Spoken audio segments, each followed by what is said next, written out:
भाजपा और जजपा गठबंधन को लेकर हमेशा लगातार चर्चा बनी रहती है। इसका जवाब देते हुए भाजपा व जजपा के गठबंधन के लोग, जो स्थानीय नेता हैं, वो हमेशा एक ही जवाब देते हैं कि पार्टी के शीर्ष नेतृत्व इस बात को तय करेगा।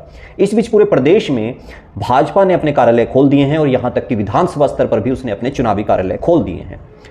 लोकसभा चुनाव लड़ने का दम भरती हुई जजपा भी जगह जगह अपने चुनाव कार्यालय खोलने में जुटी हुई है। मगर ऐसे में विशेष तौर पर यह निर्भर करता है कि भाजपा आखिरकार किस मूड में है, वो गठबंधन चाहती है कि नहीं चाहती। आज हम इसी पर बातचीत करेंगे। मैं हूं नवल सिंह और आप देखना शुरू कर रहे हैं शब्द मंच।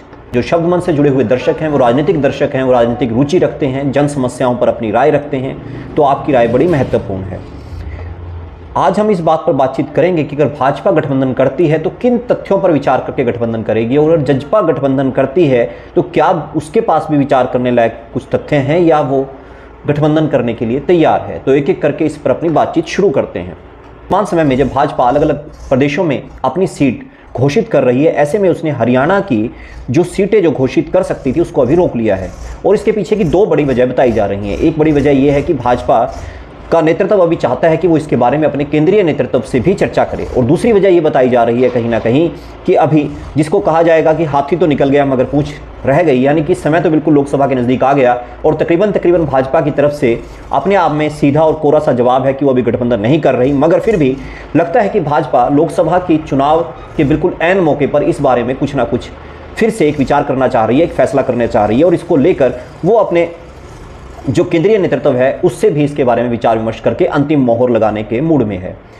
कहा यह जा रहा है कि 6 मार्च को एक अहम बैठक है और 6 मार्च के बाद लगभग 9 मार्च तक भाजपा हरियाणा में भाजपा या जजपा गठबंधन रहेगा या नहीं रहेगा, इस बारे में अपनी स्थिति क्लियर कर देगी, बिल्कुल साफ क्लियर। और इसके साथ वो ये भी क्लियर कर देगी कि किस किस लोकसभा में वो किस किस उम्मीदवार को उतारने जा रही है। सबसे पहले हम चर्चा करते हैं जजपा गठबंधन की। जजपा के बारे में जैसा आप जानते हैं कि जजपा नई पार्टी बनी और उसके बाद जजपा की लोकप्रियता एक अलग तरह से पूरे हरियाणा में दिखाई दी। जजपा ने इस बात पर वोट मांगा कि वो भाजपा के विरोध में है और उन्होंने स्पष्ट कहा कि वो इनको जमुना पार का रास्ता दिखा देंगे। मगर चुनाव हुआ विधानसभा चुनाव, और विधानसभा चुनाव के बाद जो जमुना पार का रास्ता दिखाने की बात करते थे, उन्होंने सत्ता का हार ही उनकी मेज पर जाकर रख दिया। और ऐसे में 5 साल तक सत्ता सुख भोगने वाले दुष्यंत चौटाला के लिए भी निस्संदेह ये एक समस्या है कि अब की बार अगर वो लोकसभा चुनाव में उतरते हैं तो क्या कहकर वोट मांगेंगे। यानी कि कांग्रेस सत्ता में नहीं है तो कांग्रेस का विरोध वो कैसे करेंगे, भाजपा सत्ता में है तो क्या वो ये कहेंगे कि भाजपा ने अच्छा काम नहीं किया तो हम उनके विरोध में हैं। तो इसमें कहीं ना कहीं ये बात निकलकर सामने आती है कि जजपा ये चाहती है कि उसका गठबंधन रहे ताकि उसको इस तरह के सवालों का सामना ना करना पड़े, और वो इसी बात पर वोट मांग ले कि जो केंद्र में नरेंद्र मोदी का नेतृत्व है उसने एक विकास के कार्य किए हैं और उसके चलते ही प्रदेश में भी विकास के कार्य हुए हैं, और वो इस पर अपना वोट मांग ले।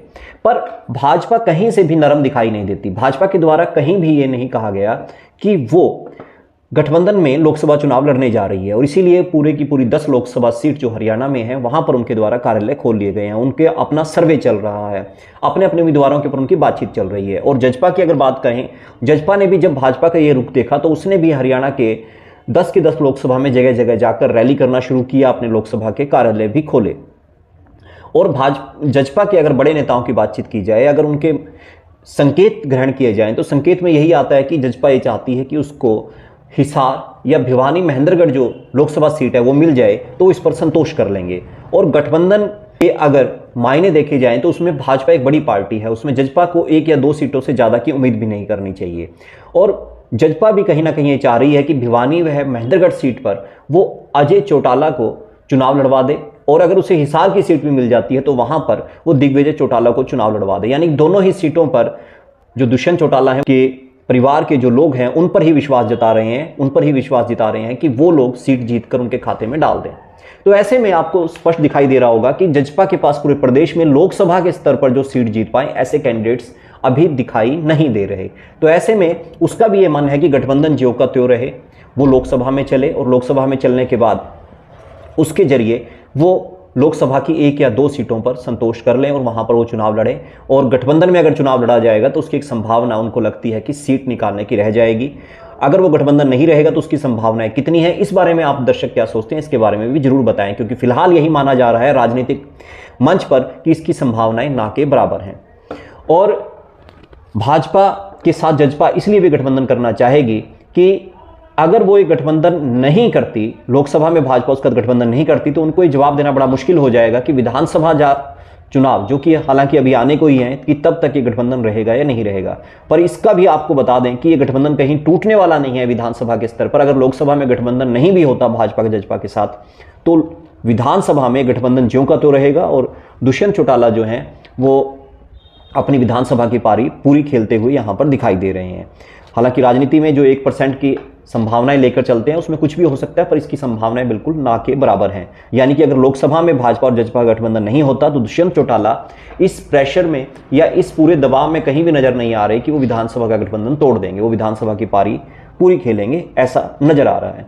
और अगर भाजपा की अब बातचीत करें कि भाजपा क्या चाहेगी, उसका फायदा किस चीज में है, गठबंधन रखने में फायदा है, गठबंधन तोड़ने में फायदा है, तो यहां पर अगर हरियाणा की बातचीत की जाए तो हरियाणा में जो राजनीतिक मंच पर जिस तरह के समीकरण नजर आते हैं, हरियाणा में पिछले समय में हरियाणा की राजनीति जाट और नॉन जाट के बीच में जिस तरह से अलग अलग हुई है, उसमें भाजपा यकीनन ये चाहेगी कि जो उसके पास एक ओबीसी वर्ग जो आया हुआ है, उसी तरह से एससी वर्ग को भी उसने अपने साथ जोड़ने की कोशिश की है, और जो सामान्य वर्ग के जो अलग अलग जातियां हैं उसको भी वो अपने इर्द गिर्द देखती है। और वहीं कहीं ना कहीं जाट और नॉन जाट का जो समीकरण है उसमें उसको नॉन जाट से अधिक फायदा नजर आता है। और भाजपा भी ये चाहेगी कि जाट वोट बैंक का जो समीकरण है वो टूट जाए, यानी कि वो टूट जाए दुष्यंत चौटाला यानी जजपा पार्टी के बीच में, इनेलो पार्टी के बीच में, और तीसरा जो कांग्रेस का धड़ा है जिसको कहा जाता है कि आज के वक्त में भूपेंद्र सिंह हुड्डा के इर्द गिर्द जाट वोट बैंक काफी बड़ी संख्या में लामबंद हो रहा है, तो वही चाहेंगे कि इन तीनों के बीच में अगर टूट जाए तो उनके पास नॉन जाट का एक अच्छा वोट बैंक आ जाएगा। अगर भाजपा जजपा के साथ गठबंधन रख भी लेती है और अगर वोट परसेंटेज के तौर पर देखा भी जाए तो उसको कितना फायदा होगा, ये उसकी तुलना में कम नजर आता है। यानी कि उसको फायदा इस चीज में भाजपा को कहीं ज्यादा है कि जाट वोट बैंक बढ़ जाए और नॉन जाट वोट बैंक उनके पास आ जाए। और केंद्र में अब तक के जो राज्यों के पिछले राज्यों के चुनाव भी हैं उसमें देखा गया है कि मोदी के नाम पर जो है भाजपा वोट बटोरने का काम कर रही है। ऐसे में हरियाणा में भी भाजपा ये चाहेगी कि वो नरेंद्र मोदी के नाम पर वोट बटोरे और सभी कैंडिडेट्स को मोदी के नाम पर उतारे। और यहाँ कहीं ना कहीं उसकी अधिक संभावना इस बात की है कि वो चाहेगी कि जजपा अलग से चुनाव लड़े, इनेलो अलग से चुनाव लड़े। हालांकि कांग्रेस और आम आदमी पार्टी गठबंधन के उम्मीदवार हरियाणा में उतारेगी और इसके लिए वो तैयारी भी कर रही है, मगर फिर भी कहीं ना कहीं ये लगता है कि भाजपा यही चाहेगी कि ये अलग अलग चुनाव लड़ लें, जिसकी वजह से उसको अधिकतर जो वोटों का फायदा हो जाएगा, क्योंकि जाट वोट बैंक बढ़ जाएगा तो उसके पास नॉन जाट वोट बैंक का एक बड़ा हिस्सा आ जाएगा। अगर बीजेपी अगर विचार करेगी तो सिर्फ इस बात पर विचार करेगी कि हरियाणा में कांग्रेस व आम आदमी पार्टी के गठबंधन कर लेने से उनको कितना नुकसान होने जा रहा है, उनके वोट परसेंटेज में कितना नुकसान होगा। अगर इस कुल स्थिति पर निगाह डाली जाए तो भाजपा कहीं ना कहीं अपने को अधिक फायदे में तभी दिखेगी जब जजपा अलग चुनाव लड़ती है। और विधानसभा चुनाव की अगर बातचीत की जाए तो विधानसभा चुनाव में भाजपा का जो भी रुख रहेगा वो इस बात पर रहेगा कि केंद्र में उनकी कितनी सीटें आती हैं। आने वाले समय में वो जजपा से गठबंधन बिल्कुल तोड़ भी सकती है, क्योंकि भाजपा के ऐसे पुराने उदाहरण सामने आए हैं। भाजपा ने जिन जिन दलों से, क्षेत्रीय दलों से गठबंधन किया है, एक समय के बाद वो गठबंधन जो है टूट गए हैं और उसके जो दल हैं वो दल भी बिखर गए हैं। और ऐसा ही भाजपा जजपा गठबंधन में जजपा की हालांकि 10 सीटें हैं, मगर स्पष्ट तौर पर देखा जाता है कि जजपा के जो विधायक हैं वो कहीं ना कहीं प्रत्यक्ष अप्रत्यक्ष रूप में भाजपा के नज़दीक ही दिखाई देते हैं, वो जजपा के नज़दीक कहीं दिखाई नहीं देते। ऐसे में भाजपा को जजपा के गठबंधन की जरूरत विधानसभा में कितनी पड़ेगी, ये भी देखने वाली बात रहेगी। आप दर्शक इस पर क्या सोचते हैं, आप इसके बारे में जरूर बताएं। यानी कि कुल मिलाकर भाजपा इस वक्त कितने समझौते के मूड में है जजपा से, इस पर हमने बातचीत की। आप इस पर क्या सोचते हैं, अपनी राय जरूर बताएं, क्योंकि भाजपा जब गठबंधन करेगी तो इन चीजों पर विचार जरूर करेगी। जजपा हालांकि गठबंधन के लिए बिल्कुल तैयार दिखाई देती है। जब भी गठबंधन होगा तो वो एक या अधिक से अधिक 2 व कम से कम 1 सीट पर अपना संतोष कर लेगी। और अगर गठबंधन नहीं भी होता तब भी जजपा के पास कोई विकल्प नहीं है, वो अलग चुनाव लड़ेगी। क्या मुद्दे लेकर लड़ेगी ये भी देखने वाली बात रहेगी। आपने पूरी विमर्श देखा, मैं हूं नवल सिंह और आप देख रहे थे शब्द मंच। इस पर आपकी जो भी राय है आप हमें जरूर बताएं।